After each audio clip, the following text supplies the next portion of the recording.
네, 우리 다 같이 기도하심으로 오늘 수요 예배를 시작하도록 하겠습니다. 기도하겠습니다.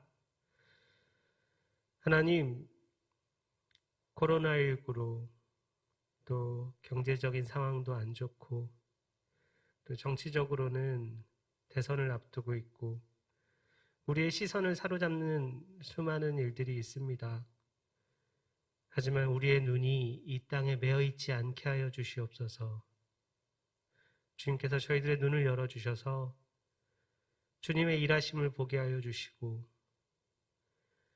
지금도 우리를 위해 역사하시는 주님의 그 손길을 볼 수 있게 하여 주시옵소서. 믿음의 눈으로 주를 바라보게 하여 주시옵소서. 오늘도 잠시 이 세상의 짐들을 다 내려놓고 주님 앞에 나아가 예배합니다.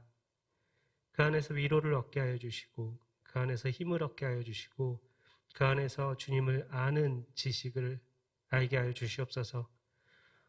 오늘도 주님 앞에 찬양으로 영광 돌리며 이 예배를 시작합니다.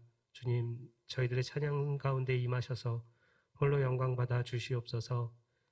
우리 주 예수 그리스도의 이름으로 기도합니다. 아멘. 네, 우리 찬양하며 예배 가운데로 나아가겠습니다.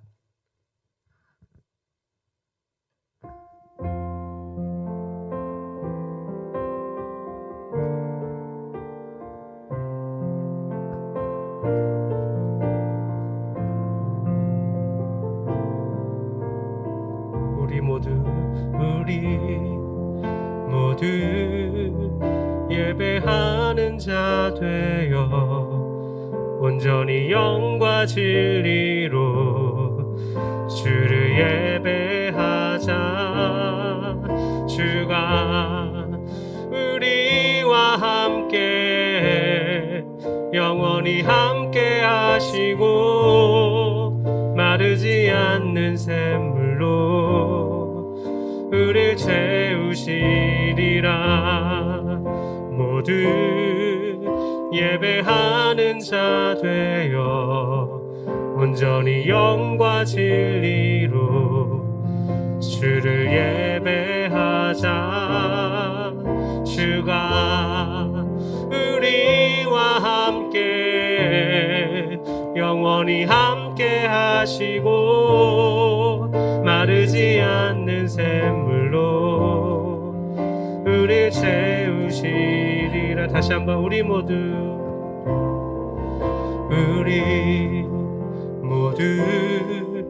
예배하는 자 되어 온전히 영과 진리로 주를 예배하자. 주가 우리와 함께 영원히 함께 하시고 마르지 않는 샘물로 우리 채우시리라. 모두 예배하는 자 되어 온전히 영과 진리로 주를 예배하자. 주가 우리와 함께 영원히 함께 하시고 마르지 않는 샘물로 우릴 채우시리라. 주님 내가 주의 장막을 사모합니다. 오직 주의 인재를 갈망합니다. 주의 집에서의 하루가 다른 곳의 첫날보다 좋으니 주 사랑 안에 머물며 사랑 노래합니다. 다시 한번 주님 내가 주의 장막을 사모합니다. 오직 주의 임재를 갈망합니다. 주의 집에서의 하루가 다른 다른 곳의 첫날보다 좋으니 주 사랑 안에 머물며 사랑 노래합니다. 나의 평생에 단 한 가지 소원, 주의 아름다우심 보며 사랑 노래하는 것, 나의 왕 되신 주님의 얼굴 구하며 주 사랑 안에 머물며 사랑 노래합니다. 나의 평생에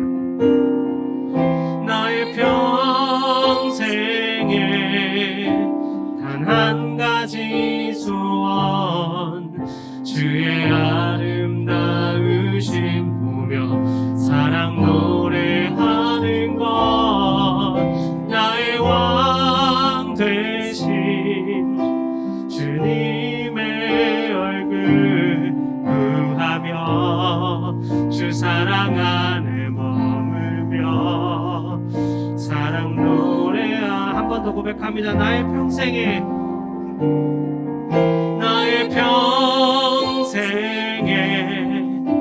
단 한 가지 소원, 주의 아름다우심 보며 사랑 노래하는 것, 나의 왕 되신 주님의 얼굴 구하며 주 사랑 안에 머물며 사랑 노래합니다.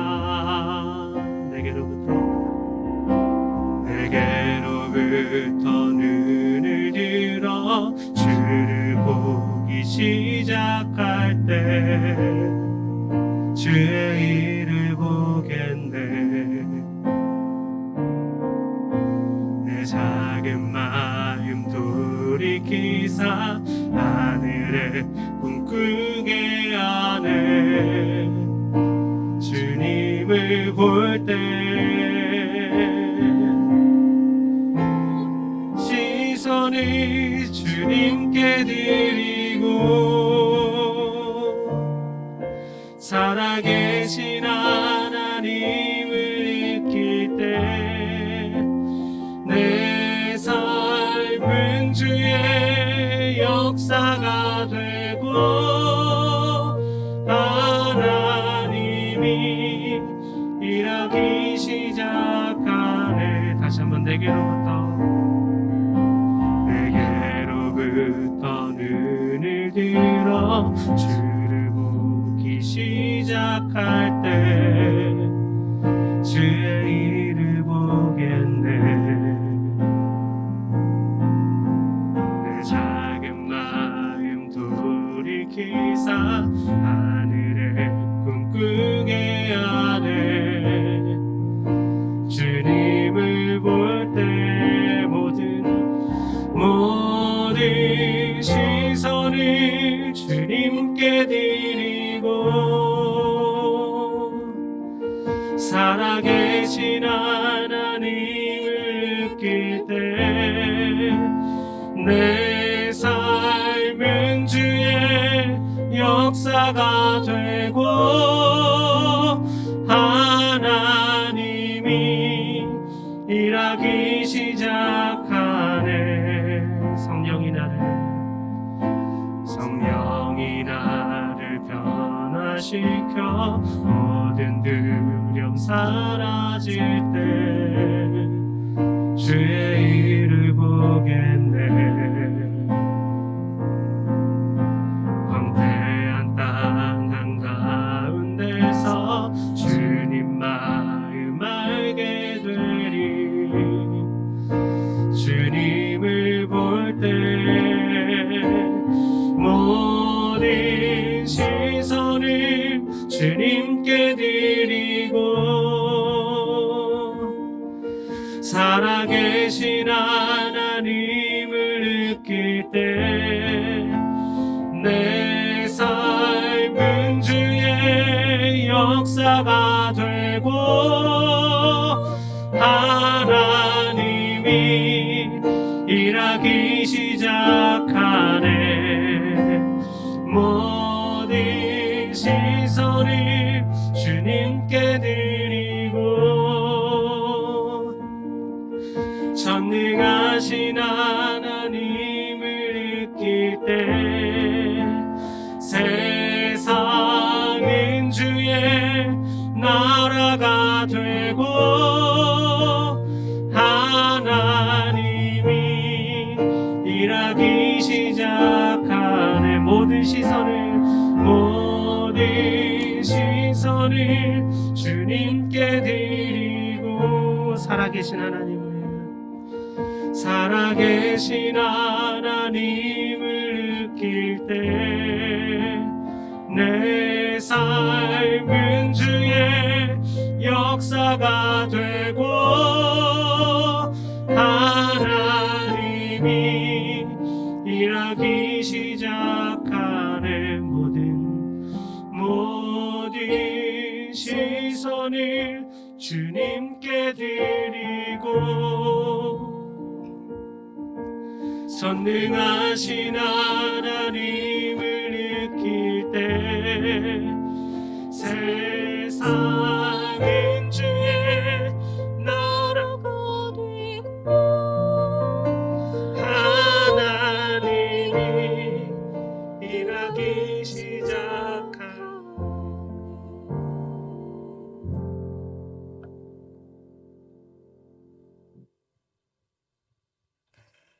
함께 기도하겠습니다.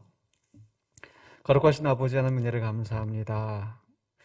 어지러운 세상 가운데서도 우리를 주님을 알게 하여 주시고 주님을 믿는 믿음 안에서 또 주 앞에 예배하게 하여 주셨사오매 이 시간에 주님 이 예배 가운데 주님 영광 받으시고 또 이 시간에 우리가 주의 말씀을 함께 펴서 나누고자 합니다.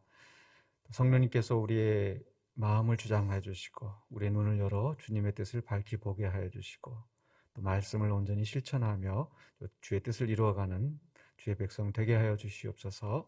또 여러 가지 문제가 많은 가운데서 주님을 바라보며 또 모든 문제가 주님의 은혜 안에서 또 잘 해결되어지고 주께 영광 돌리는 우리의 삶이 되게 하여 주시옵소서. 예수 그리스도 이름으로 기도하옵나이다. 아멘.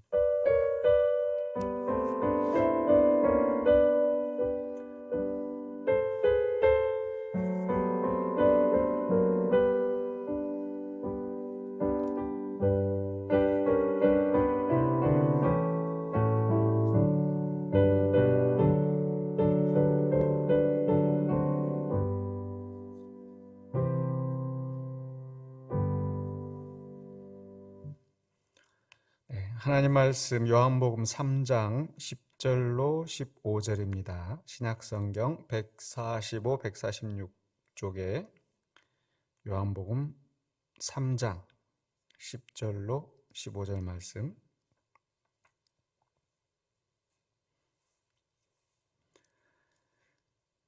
우리 함께 한 목소리로 봉독하겠습니다. 예수께서 그에게 대답하여 이르시되 너는 이스라엘의 선생으로서 이러한 것들을 알지 못하느냐?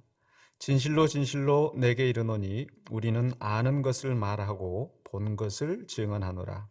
그러나 너희가 우리의 증언을 받지 아니하는도다. 내가 땅의 일을 말하여도 너희가 믿지 아니하거든.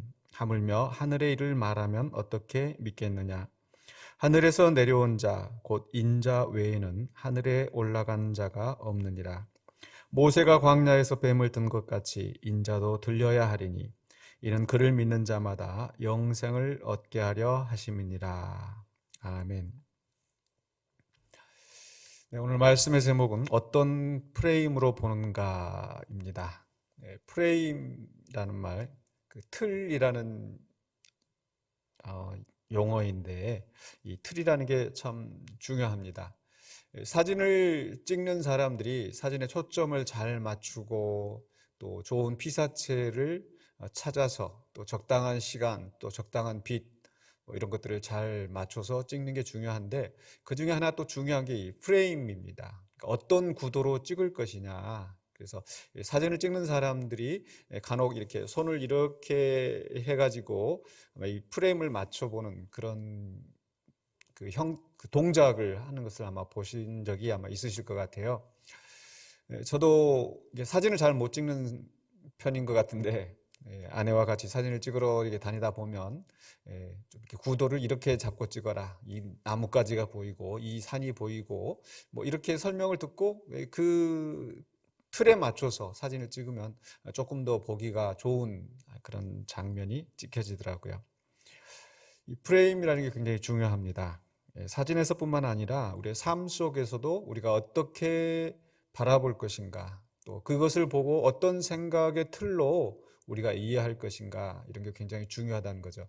그걸 강조한 분이 아주 대표적인 분 중에 한 분이 최인철 씨라고 서울대학교 심리학과 교수, 또 행복연구센터장 하시는 분이라고 해요.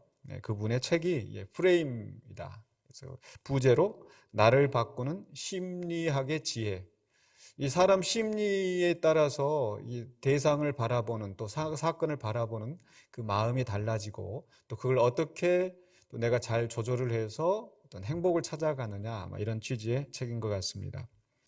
또 교회 안에서도 또 이광배라고 하는 분이 프레임 수업이라는 책을 내셨더라고요. 작년에 나온 책으로 알고 있는데, 이분은 신학자나 목회자가 아니고 30년 동안 컴퓨터 소프트웨어 엔지니어로 일하신 분인데, 이제 성경을 알게 되고 또 신앙에 입문하면서 좀 이렇게 좀 일반 성도의 시각에서 또 이게 성경을 이해하고 그것을 좀 이렇게 풀어낸 그런 책입니다. 저도 그 내용까지는 읽어보지 못했어요. 제목을 보고 또 대략 내용이 이런 내용이다 하는 소개만 들었는데, 창조, 타락, 구속, 하나님 나라라는 성경적 세계관으로 우리가 이 세상을 바라봐야 된다, 이제 그런 취지로 이제 책을 낸 것 같습니다. 기회가 되면은 저도 한번 또 읽어보고 또 우리 성도님들과 또 좋은 부분들을 나누려고 합니다. 프레임 중요하죠. 그런데 오늘 이제 프레임에 대해서 자세한 얘기보다도 우리가 어떻게 보는가, 어떤 프레임으로 보는가라는 제목 이면에는 우리가 어떻게 보고 또 어떻게 생각할 것인가 하는 그런 내용입니다. 우리가 이 오감이라고 이야기를 하죠. 시각과 청각과 또 미각, 후각, 촉각 이런 것들이 있는데, 사람들은 그런 감각을 통해서 또 정보를 인지하고 습득하고 또 그것을 이제 우리가 생각하고 또 우리의 지식을 쌓아갑니다. 근데 우리가 가장 많은 자극 또 많은 감각을 가져다 주는 게 무엇인가라고 했을 때, 통계적으로 시각이 가장 많이 차지한다고 하더라고요. 시각은 대략 한 75% 정도, 그러니까 4분의 3이 우리가 받아들이는 그 정보의 4분의 3이 시각을 통해서 들어온다. 그렇죠. 실제로 우리가 다른 어떤 것보다도 이제 눈으로 보는 것이 가장 많죠. 청각으로는 한 13%, 촉각으로는 만져서 우리가 아는 것은 한 7%, 그다음에 미각은 한 3%, 그리고 후각이 한 2%, 이 정도 얘기를 하더라고요. 시각 75%, 4분의 3 정도, 청각이 13%니까 거의 한 90% 가까이는 우리가 보고 또 듣는 것으로 우리가 정보를 받아들이고 또 판단하고 또 이해하고 그렇게 되는 거죠. 거의 한 5분의 4 가까이가 우리 시각과 청각에 달려 있다는 겁니다. 그런데 이 시각이라는 게 참 변수가 많은 것 같아요. 외부에 많은 영향을 받고, 그 중에 하나도 이제 프레임도 마찬가지죠. 어떤 프레임으로 보느냐에 따라서 우리가 보는 게 달라지고, 그래서 이제 가끔 인터넷에 이 착시 현상에 대해서 사진을 보여주는데 또 그런 것들이 참 흥미롭기도 합니다. 또 우리가 이렇게 저도 이렇게 안경을 쓰고 있습니다만은 이 근시 또 난시, 이 사실 안경을 벗으면은 이 똑같은 사물인데 제가 그 사물이 흐릿하게 보이고 분간할 수가 없어요. 그러니까 제가 문제가 있으면, 내가 보는 눈에 문제가 있으면은 제대로 볼 수가 없다는 거죠. 또 노화가 일어나서 이제 가까이 있는 것을 볼 수 없다든지, 또는 그 운전할 때 사각지대라고 하죠. 뭔가 가려져 있어서 볼 수 없는 부분. 아무리 사방을 주시하지만은 사각지대가 있어서 우리가 볼 수 없는 그런 경우들이 있다라는 거죠. 결국 우리는 이 많은 것들을 우리의 시각에 의존하고 청각에 의존하는데 거기에 우리의 한계가 있다라는 것. 첫 번째로 우리가 해야 되는 것은요, 인간이 보고 알 수 있는 그 한계가 있다라는 것을 인정해야 합니다. 그게 어떤 문제에서건 우리가 한계가 있다라는 것. 그 한계가 있다라는 것을 알아야 그 한계를 넘어서 또는 그 한계 안에서 또 바르게 판단하려고 노력할 수 있는 거죠. 쉬운 속담으로 우리가 우물안 개구리라는 말, 우물 안에 있는 개구리는 그 하늘이 동그랗다.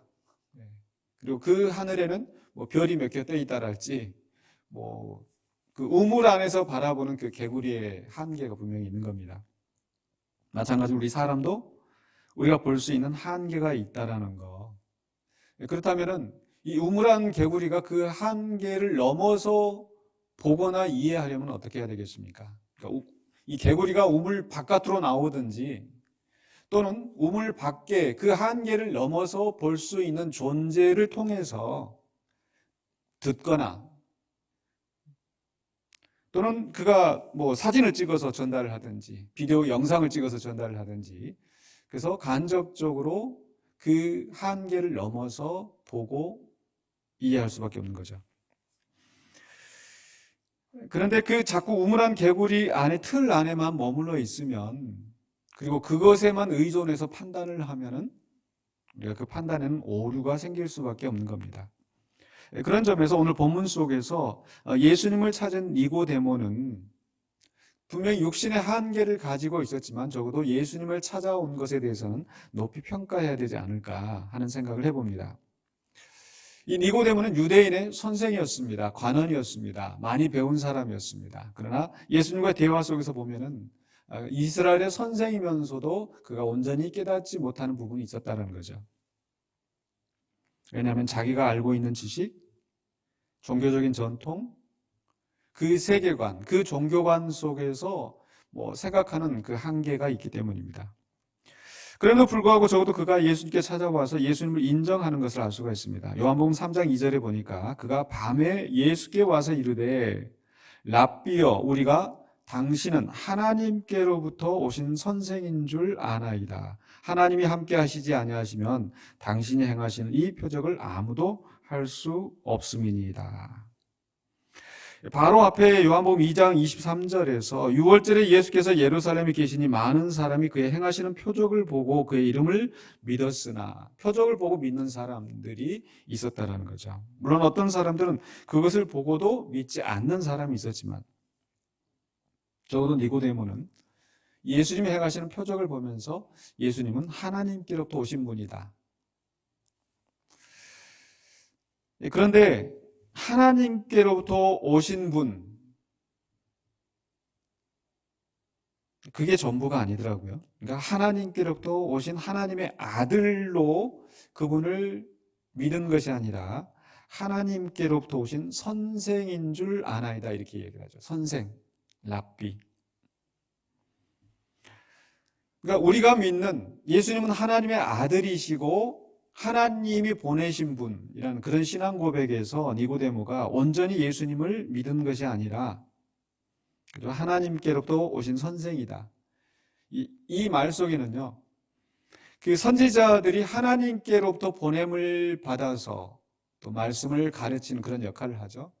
그러니까 인간이면서 또 그 하나님께 보냄을 받은 사람도 하나님께로부터 오신 선생인 거예요. 즉 그러니까 예수님께서 제자들에게 질문하셨을 때 제자들이 대답했던 것처럼 어떤 사람들은 선지자라, 어떤 사람은 세례 요한이라 이렇게 대답했다고 그랬죠. 그래서 이 니고데모도 예수님을 인정하는 범위는 그저 이 하나님께로부터 보냄을 받은 인간, 하나의 선지자, 하나의 선생 이렇게밖에 보지 못한 겁니다. 그러나 또 반대로 생각하면 그가 온전한 믿음은 아닐지라도 적어도 예수님을 인정하고 찾아 나온 것은 그의 믿음이 성장할 수 있는 하나의 출발점이 되었다라는 겁니다. 그런 니고데모에게 예수님은 3절에서 이렇게 말씀하십니다. 진실로 진실로 내게 이르노니 사람이 거듭나지 아니하면 하나님의 나라를 볼 수 없느니라. 거듭나지 아니하면 하나님의 나라를 볼 수 없느니라. 사실 니고데모가 어떤 하나님의 나라에 대해서 이야기를 꺼내기도 전에 예수님은 바로 하나님의 나라에 대해서 말씀하신 거예요. 아마 이 사람의 속까지 살피시는 우리 주님께서 이 니고데모가 의문을 갖는 것이 무엇인지 아시고 말씀하신 게 아닌가. 또 니고데모가 가지고 있는 그 한계, 우물한 개구리로서 가지고 있는 그 한계를 지적하시는 말씀이기도 하다고 생각합니다. 왜냐하면 거듭나지 아니하면 볼 수 없다. 이게 니고데모의 한계인 것. 니고데모가 볼 수 없는 그 이유, 거듭나지 아니하였기 때문에. 과연 니고데모는 이 예수님의 말씀을 듣고 기껏 대답한다는 것이 이 나이가 들어서 성장 다 했는데 어떻게 다시 거듭납니까? 어떻게 다시 태어납니까? 모태로 다시 들어갔다가 다시 나와야 됩니까? 인간의 생각의 한계에서 나오는 그런 질문인 거죠. 그 이상의 것을 다시 난다라고 하는 것을 뱃속에 들어갔다가 육으로 다시 나는 것밖에 생각할 수 없는, 그것밖에 생각할 수밖에 없는 니고데모의 한계. 예수님께서 다시 설명하십니다. 3장 5절에서 예수께서 대답하시되 진실로 진실로 내게 이르노니 사람이 물과 성령으로 나지 아니하면 하나님의 나라에 들어갈 수 없느니라. 아마 에스겔서에서 있는 말씀, 물과 성령으로 다시 새롭게 되는 그 인간에 대해서 말씀하시지 않았나 생각을 합니다. 근데 계속해서 예수님께서 더하시는 것은 3장 8절에서 바람이 임의로 불매 내가 그 소리는 들어도 어디서 와서 어디로 가는지 알지 못하나니 성령으로 난 사람도 다 그러하니라. 사실 우리가 바람을 볼 수가 없습니다. 다만 바람에 의해서 나뭇잎이 흔들린다든지 바람에 의해서 우리가 시원함을 느낀다든지 할 때 바람이 부는구나. 우리의 시각에 한계가 있다라는 거. 결국은 그 성령의 역사하심을 통해서만 우리가 성령을 깨달을 수 있다라는 거죠. 인간의 한계로는 알 수가 없다라는 겁니다. 그러면서 예수님께서 더하시는 말씀이 11절인데요. 진실로 진실로 내게 이르노니 우리는 아는 것을 말하고 본 것을 증언하노라. 그러나 너희가 우리의 증언을 받지 아니하는도다. 아까 제가 우물한 개구리 말씀드렸는데 이 우물한 개구리가 자기의 한계에서만 보고 그것만 판단하면, 그것으로만 판단을 하면은 바른 판단을 내릴 수가 없다고 그랬죠. 그 한계를 뛰어넘기 위해서는 우물 밖에 있는 존재, 그 한계에 갇혀있지 않는 그 존재를 통해서 그 말을 듣고 바른 판단할 수 있는 겁니다. 그러니까 지금 니고데모가 바로 예수님을 만난 것, 또 예수님이 말씀하시는 그 증언을 듣는 것이 바로 그 한계를 뛰어넘는 길인 거죠. 여기에서 우리의 아는 것을 말하고 본 것을 증언한다라고 했을 때 우리가 누구일까? 예수님과 그의 제자들인가? 근데 사실 이 요한복음 3장에서는 아직 제자들이 제대로 훈련받고 말씀을 선포하고 가르치는 이런 입장이 아니었거든요. 그렇기 때문에 아마 이 우리라고 하는 것은 바로 하나님, 또 성령님, 또 성자이신 예수님 자신을 가리키는 게 아닌가. 인간의 한계로 알 수 없는 것을 우리 하나님께서 또 예수님을 보내시고 성령님을 통해서 우리에게 말씀하시고 또 그 말씀을 받은 자들이 또 우리에게 증거하고 그 과정을 통해서 우리는 한계를 넘어서 그 이상의 것을, 우리 한계 이상의 것을 볼 수가 있는 겁니다. 그러나 문제는 그러나 너희가 우리의 증언을 받지 아니하는도다. 우리의 증언을 받지 아니하는도다. 그 말씀을 거역하며 말씀을 받아들이지 않으면, 그 증언을 인정하지 않으면 아무런 의미가 없습니다. 계속해서 12절에서 내가 땅의 일을 말하여도 너희가 믿지 아니하거든 하물며 하늘의 일을 말하면 어떻게 믿겠느냐. 땅의 일, 아마 땅의 일이 무엇일까라고 생각해 보니까 지금 이 사람이 물과 성령으로 거듭난 것도 땅의 일이라고 할 수 있을 것 같아요. 왜냐하면 하늘의 일이라고 한다면은 아마 이제 장차 완성될 완전한 하나님의 나라. 근데 지금 거듭나서 성령의 인도함을 받고 이걸 이야기하는 것도 지금 이해를 못 하고 있어요. 그런데 그 니고데모에게 하나님의 나라가 어떻게 완성이 되어지고 그걸 이야기해도 온전히 믿을 수 없다라는 것.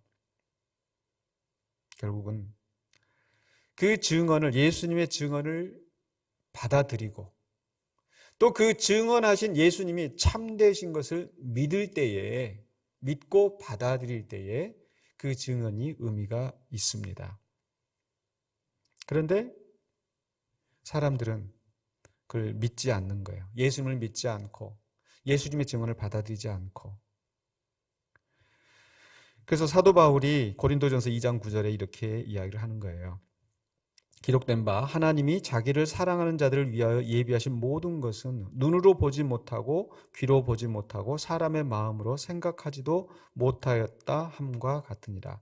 하나님이 우리를 위하여 예비해 두신 그 구원과 영광스러운 하나님의 나라와 또 우리가 그렇게 영광스럽게 변화될 것과 이런 모든 것들을 우리가 눈으로 보지 못하고 귀로 듣지 못하니까 우리 마음으로 생각할 수도 없으니까 믿지 못하는데 그럼 어떻게 해야 될까요? 자, 첫 번째로 우리의 인간의 한계가 있다는 것을 우리가 인식해야 된다. 인정해야 된다. 두 번째로 그러면은 그 한계에서 우리가 어떻게 보고 알 수 있을까? 고린도전서 2장 10절에 계속해서 바울은 이렇게 말씀합니다. 오직 하나님이 성령으로 이것을 우리에게 보이셨으니 성령은 모든 것 곧 하나님의 깊은 것까지도 통달하시느니라. 우리는 하나님의 나라의 일을 하나님이 예비하신 그 신비한 것들을 우리가 알 수 없어요. 우리 인간의 과학적인 지식으로 깨달을 수 없습니다. 이해할 수 없습니다. 오직 성령님께서 하나님의 깊은 것까지도 통달하셔서 성령님이 우리에게 보이실 때 우리가 알 수 있는 거죠. 그럼 성령님께서 오늘 이 시대에는 우리에게 어떻게 보이시겠는가? 바로 복음을 통하여서 성령으로 감동된 사람들로 말미암아 기록된 하나님의 말씀을 통해서 우리에게 하나님의 일을 깨닫게 하신 줄 믿습니다. 그래서 바울은 계속해서 2장 13절에서 고린도전서 2장 13절에서 우리가 이것을 말하거니와 사람의 지혜가 가르친 말로 하지 아니하고 오직 성령께서 가르치신 것으로 하니 영적인 일은 영적인 것으로 분별하느니라. 하나님이 예비하신 것, 그 영적인 놀라운 진리, 그런 것들은 성령께서 가르치신 것, 기록된 말씀을 통하여서. 그렇기 때문에 바울은 그 성령께서 가르치신 것으로 전파하는 겁니다. 또 계속해서 2장 14절에서 육에 속한 사람은 하나님의 성령의 일들을 받지 아니하나니 이는 그것들이 그에게는 어리석게 보이며 또 그는 그것들을 알 수도 없나니 그러므로 그러한 일은 영적으로 분별되기 때문이라. 육에 속한 사람, 하나님의 성령의 일들을 받지 아니하나니. 육에 속한 사람은 어떤 사람입니까? 예수님을 믿지 아니하는 사람, 예수님을 영접하지 아니하는 사람, 성령의 역사를 거부하는 사람. 그 사람은 바로 하나님의 말씀이 무엇을 증거한다 할지라도 받아들이지 못하는 거예요. 그래서 예수님께서는 이 니고데모의 만남 속에서 인자가 들려야 하리라. 모세가 광야에서 뱀을 든 것처럼 인자가 들려야 하리라 말씀하시면서 이는 저를 믿는 자마다 멸망하지 않고 영생을 얻게 하신다라는 믿음을 말씀하셨어요. 결국 우리는 어떻게 우리가 알지 못하는 것을 볼 수 있는가? 예수 그리스도를 믿음으로. 바로 우리는 우물한 개구리와 같지만 바로 하늘로부터 오신 분. 참 오늘 요한복음 3장에서도 아까 니고데모는 예수님에 대해서 뭐라고 말했습니까?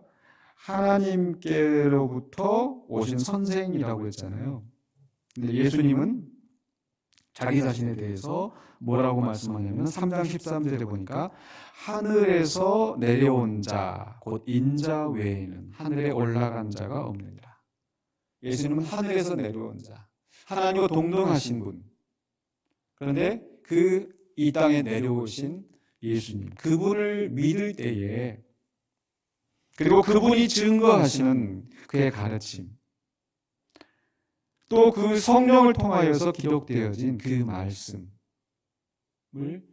믿을 수가 있습니다.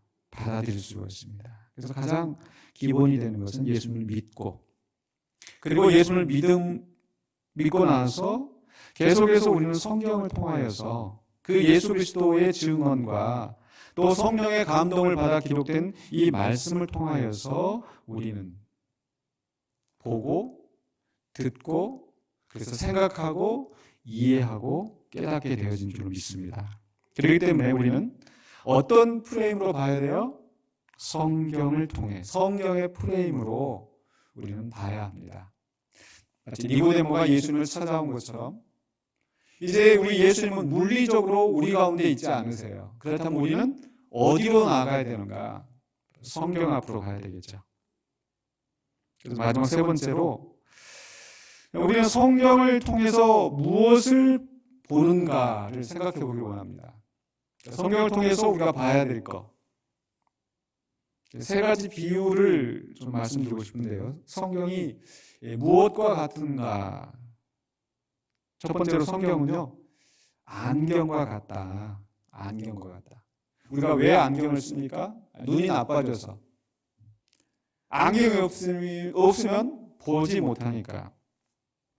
사실 우리는 하나님께서 애초에 우리를 지으실 때 하나님을 알게, 하나님을 이해하고 하나님과 교제할 수 있게 만드셨고, 또 하나님이 만드신 이 창조 세상을 통해서 하나님을 볼 수 있게 하셨어요.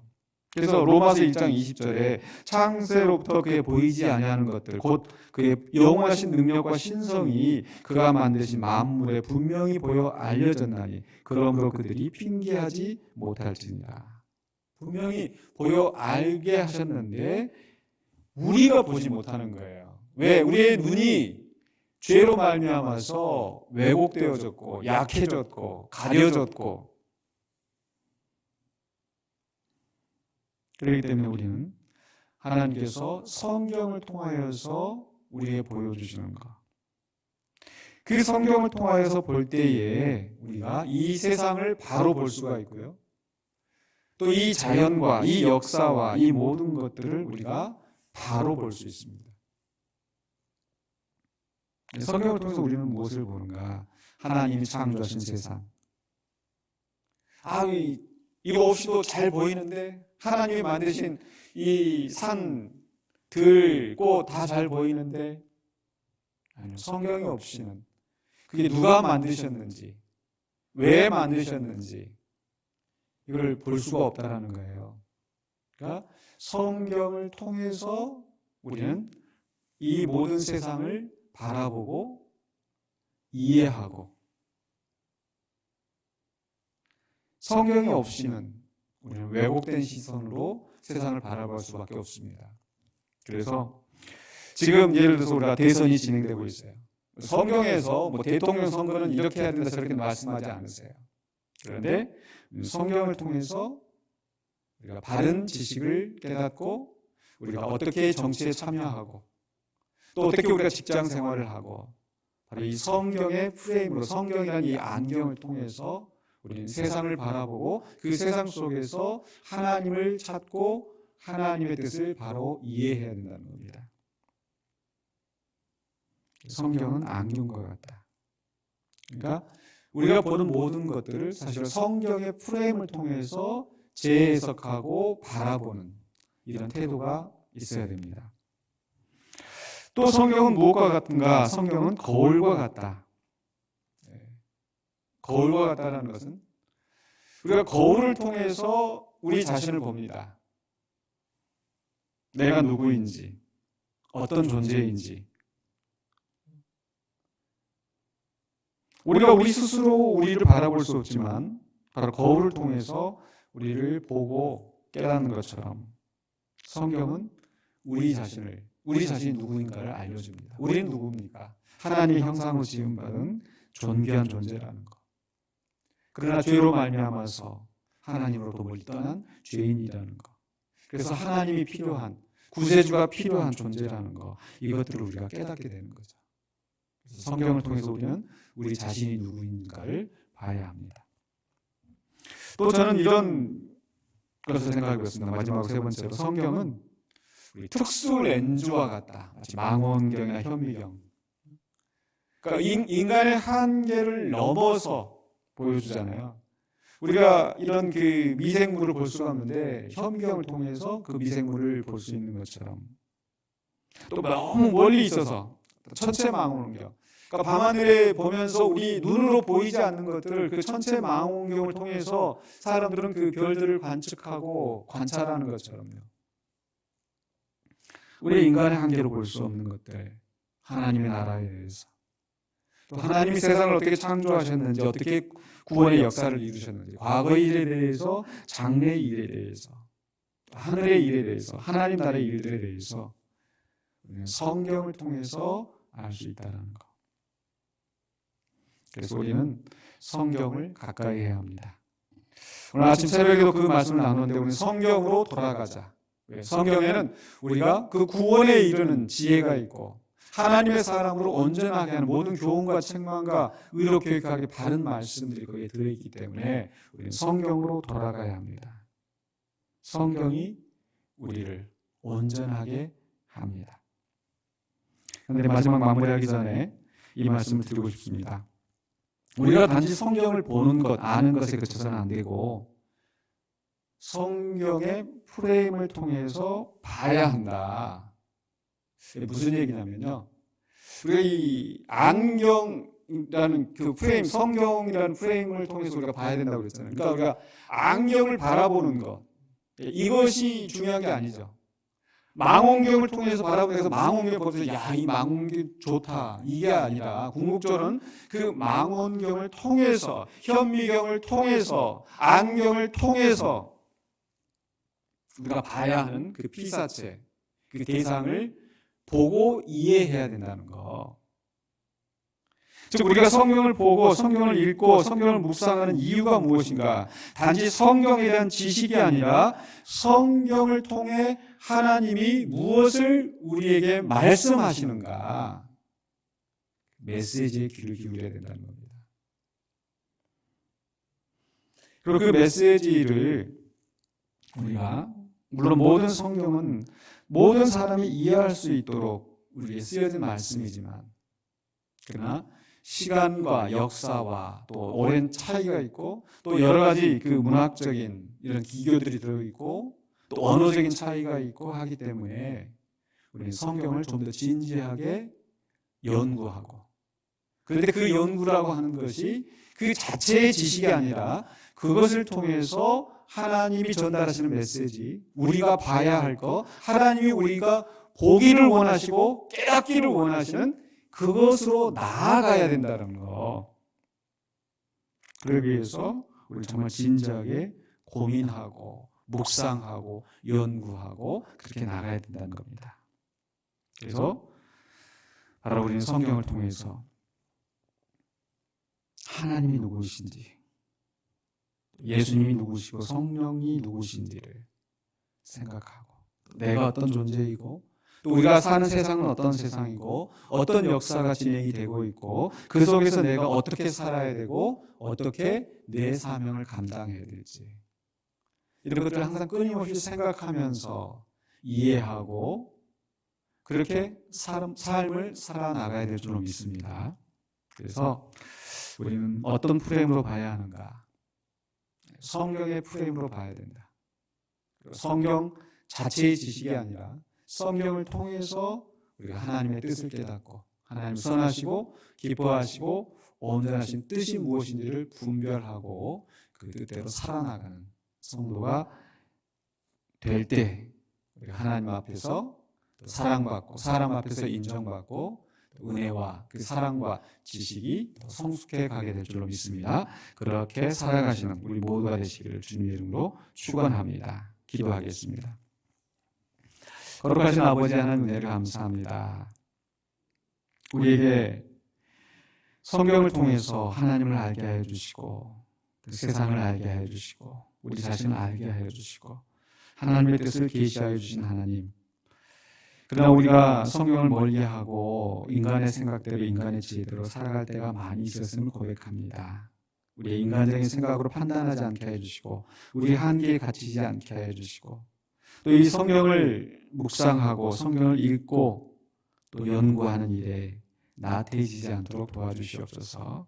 우리가 하나님을 더 가까이 알기를 원합니다. 하나님을 더 진실히 섬기기를 원합니다.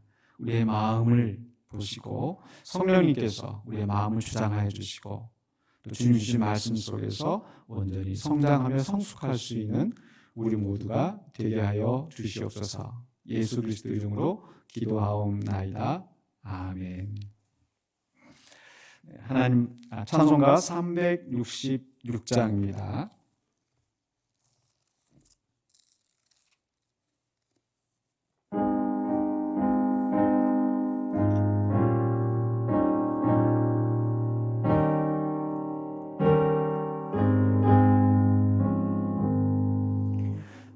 어두운 내 눈 밝히사 진리를 보게 하소서.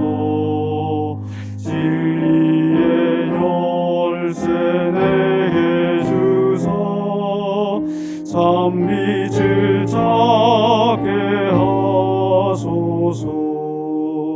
깊으신 뜻을 알고자 엎드려 기다리오니 내 눈을 뜨게 하소서.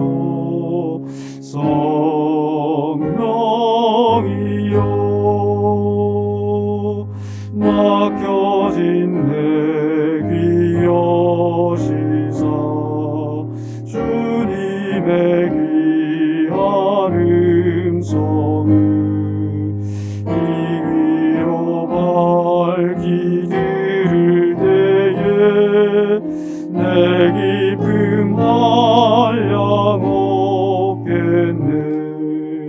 깊으신 뜻을 알고자 엎드려 기다리오니 내 귀를 열어주소서.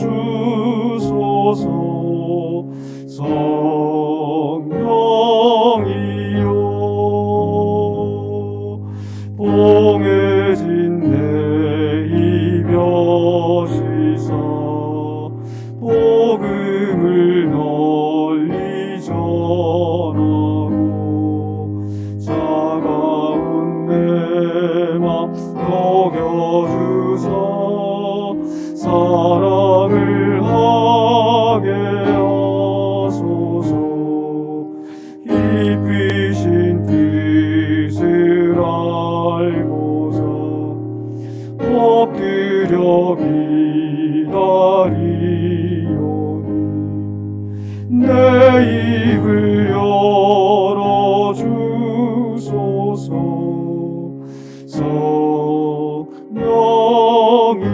성령이여.